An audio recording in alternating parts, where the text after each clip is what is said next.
معزز اساتذہ کرام،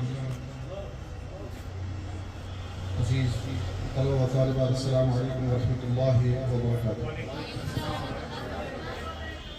ادارے کے سرپرست نصرت صاحب کی طرف سے حکم ہوا کہ آج حالانکہ کچھ اور دماغ میں موضوع تھا، لیکن انہوں نے کہا کہ اسلام اور تعلیم کے حوالے سے میں گفتگو کروں۔ تو اللہ تعالیٰ کا فضل و کرم ہے کہ ایک مختصر خاکہ ذہن میں تیار ہوا اور مختصر الفاظ میں آپ کے سامنے کچھ باتیں عرض کرنا چاہوں گا۔ امید کرتا ہوں کہ میری ان باتوں پہ آپ دھیان دیں اور پھر عمل کرنے کی بھرپور کوشش کریں۔ جب ہم تاریخ اسلام کا مطالعہ کرتے ہیں تو ہم دیکھتے ہیں کہ ہر دور میں اللہ تعالیٰ نے ہر زمانے کے لیے کوئی نہ کوئی نبی مبعوث کیا انسانیت کی اصلاح کے لیے۔ میں اس طویل اور لمبی فہرست میں جانا نہیں چاہوں گا کہ یہ سلسلہ چلتا رہا یہاں تک کہ جناب محمد عربی صلی اللہ علیہ وسلم کو مبعوث کیا بحث معلم، بحث رحمت للعالمین۔ تو جو حال اس وقت عرب دنیا کا تھا، صرف عرب کا ہی نہیں بلکہ اس کے آس پاس میں جو دنیا بس رہی تھی، جی رہی تھی، تو وہ تمام تر گناہ، وہ تمام تر بیہودگیاں، وہ تمام تر خرافات اس معاشرے میں پائی جاتی تھی، خاص کر عرب کی دنیا میں، عرب کی سرزمین میں، کہ وہاں شراب نوشی عام، بدکاریاں عام، زندہ درگور کی جاتی تھی بچیاں، قتل و غارت عام، اور حد تو یہ تھا کہ کوئی تمیز نہیں کہ کون کس کے ساتھ شادی کر رہا ہے، ماں، بیٹی، بہن، بھائی۔ اس میں انسانیت موت کے دروازے پہ رو رہی تھی کہ اماں کہ انسانیت کہاں چلی گئی۔ جو مظلوم تھا وہ مظلوم تر ہوتا گیا، جو ظالم تھا وہ ظالم تر بنتا گیا۔ تو اس اسلام میں رسول اللہ صلی اللہ علیہ وسلم مبعوث ہوئے تو ان پہ جو پہلی وحی نازل ہوتی ہے وہ یہ نہیں کہ اے پیغمبر آپ انہیں کہیے کہ آپ بدکاری نہ کریں، یہ نہیں کہا گیا کہ آپ اپنی بچوں کو زندہ درگور نہ کریں، یہ نہیں کہا گیا کہ آپ جو ہے سود نہ کھائیں، یہ نہیں کہا گیا کہ آپ جو ہے لوٹ مار نہ کریں، مظلوم پہ ظلم نہ کریں، بلکہ سب سے پہلے جو کہا گیا وہ کہا گیا اقرأ بسم ربک الذی خلق۔ یعنی کہ ہمارے اسلام کا آغاز یا ہمارے اسلام کی جو دعوت ہوئی ہے وہ سب سے پہلے تعلیم کے حوالے سے ہی ہوئی۔ جان پول ایک بہت ہی مشہور اورینٹلسٹ تھے، وہ کہا کرتے تھے یہ نہیں جانتا، مجھے نہیں معلوم کہ اسلام سچا ہے کہ جھوٹا ہے، نعوذ باللہ من ذالک، مجھے نہیں معلوم کہ پیغمبر اللہ تعالیٰ کی طرف سے میسنجر ہے کہ نہیں ہے، مجھے نہیں معلوم کہ یہ قرآن اللہ کی کتاب ہے کہ نہیں ہے، لیکن یہ بات یہ حقیقت ہے کہ میں یہ ماننے کے لیے تیار نہیں ہوں کہ یہ قرآن جو محمد عربی صلی اللہ علیہ وسلم لے کے آئے گی کہ انسانی کلام ہو سکتا ہے، کیونکہ انسان جو ظاہری چیزوں کو دیکھ کر فیصلہ کرتا ہے، بلکہ اس قرآن کے پیچھے ایک ایسا ذہن ہے کہ جس نے انسان کے اندر چھپے ہوئے امراض کو دیکھ کر سب سے پہلے جو آیت نازل کی وہ اقرأ بسم ربک الذی نازل کی، کیونکہ جو طاقت یہ دیکھ رہی تھی کہ مرض کہاں پہ ہے، اس نے اس مرض کا علاج کیا۔ یعنی کہ بہترین ڈاکٹر وہی ہوتا ہے جو یہ دیکھتا ہے کہ انسان کے سر میں سر درد کیوں ہو رہا ہے، اس کی وجہ کیا ہے۔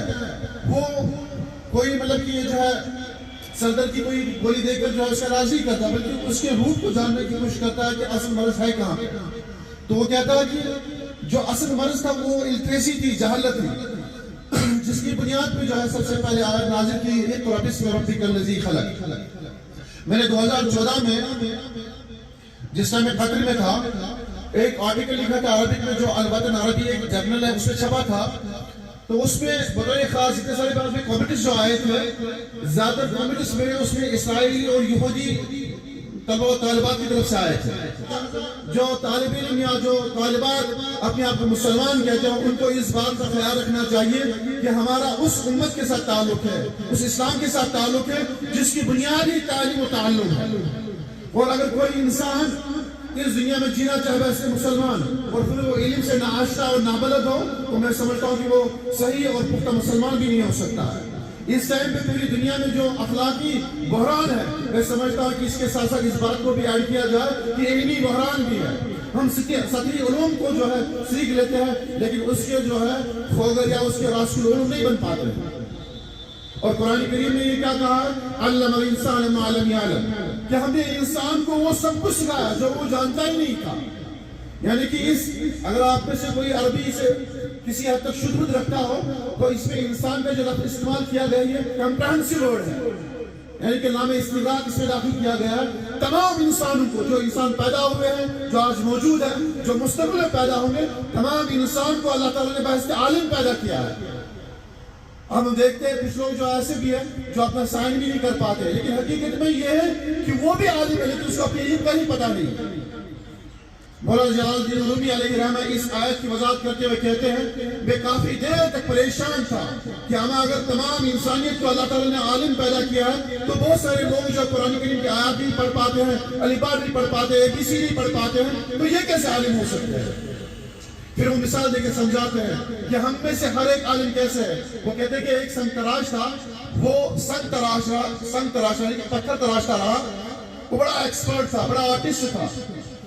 وہ مختلف چیزیں جو ہے پتھروں سے تراشتا تھا، کبھی کسی کی شکل بنائی، کبھی کسی کی مورت بنائی، کبھی کسی کی صورت بنائی.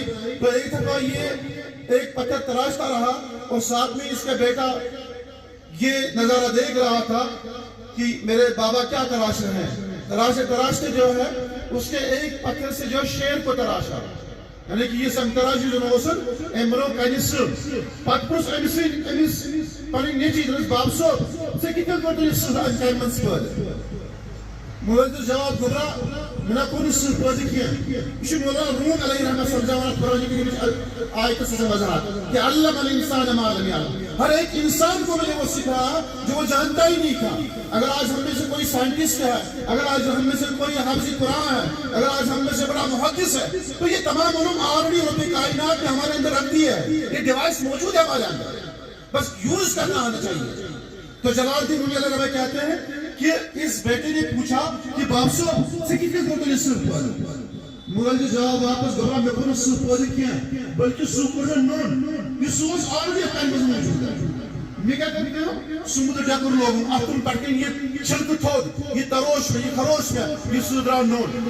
مولا جلال الدین رومی نے کہ یہ مثال سے قرآن کریم کی آیت ہے. ہمارے اندر علوم میں قرآن موجود ہے، احادیث کا علوم موجود ہے، سائنس کے علوم موجود ہے. بس ہمیں کیا کرنا ہے، محنت سے اس میں لگ جانا ہے تاکہ یہ علوم ظاہر ہو جائے. ہم میں سے فی نفسی ہر ایک حافظ کلام اللہ ہے، ہم میں سے ہر ایک قرآن کریم کی زبان جاننے والا ہے، ہم میں سے ہر ایک سائنس جاننے والا ہے، اردو ادب کا بہترین ادیب ہے، انگریزی زبان کا بہترین ادیب ہے. یہ تمام چیز اللہ تعالیٰ نے ہمارے اندر ودیعت کر رکھا ہے، بشرط یہ کہ ہم خود اس چیز پہ محنت کریں یہ تمام چیز باہر آ جائے. یہ ہمارا کمال نہیں ہے، یہ کمال اس خالق کا ہے جس نے کہا کہ اقرأ باسم ربک الذی خلق. پڑھیے آپ کے اندر علم موجود ہے، بلکہ میں یہ کہوں گا کہ آپ سے کہا گیا کہ محنت کریے. آپ جب یہ بچہ پیدا ہوتا ہے سٹیج در سٹیج آپ دیکھ سکتے ہیں کبھی یہ شروع میں جو ہے ایک لفظ بھی صحیح نہیں بول پاتا ہے، لیکن ایک وقت آتا ہے تو یہ بڑا فصیح زباندار بن جاتا ہے، یہ بہترین سائنٹسٹ بن جاتا ہے. لیکن دوسرا انسان جو ہے وہ کوئی محنت ہی نہیں کرتا ہے، وہ کہیں دنیا میں جا کر ریت نکالتا ہے، دکانداری کرتا ہے، ڈرائیور بنتا ہے، لیکن وہ علوم کی طرف نہیں آتا ہے. تو لہٰذا اس کے اس علم پہ پردہ ہی پڑا رہتا ہے، تو اس کے علوم جو اس کے اندر ہوتے ہیں وہ ظاہر نہیں ہو پاتے. تو لہٰذا میرے عزیزوں، آپ سب میں سے ہر ایک عالم ہے، آپ سب میں سے ہر ایک سائنٹسٹ ہے، ادیب ہے، بشرطیہ یہ کہ آپ کتنی محنت کرتے ہو تو آپ کو اپنی محنت کا پھل ضرور ملے گا. انہی باتوں پہ میں اتفاق کرتا ہوں. اللہ کرے کہ آپ سب لوگ جو ہے ان باتوں کو سمجھیں اور پھر ان کا عمل کریں. اقرأ باسم ربك الذي خلق خلق الإنسان من علق اقرأ وربك الأكرم الذي علم بالقلم علم الإنسان ما لم يعلم.